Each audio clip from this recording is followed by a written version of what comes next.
Hey everyone, welcome back to our channel. Today, I will be going over how to use ChatGPT as a Dutch translator. So let's get started.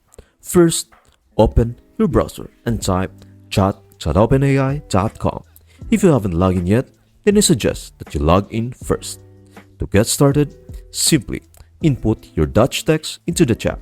Initiate the transformation by using the phrase "translate this in English" and then pressing enter. Observe the swift and accurate English translation provided by ChatGPT, which uncovers the hidden essence within the Dutch words. However, the exploration of language doesn't conclude there. If your curiosity leads you to seek the Dutch translation of an English phrase, the process maintains its consistent elegance. Much like before, state "translate this to Dutch" before entering your desired English text.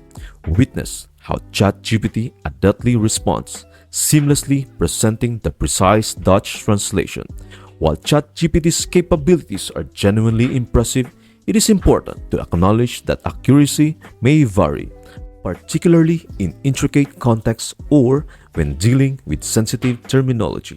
When confronted with significant matters, seeking a second opinion is a prudent decision. That's it. I hope this video helps you out and see you in the next video.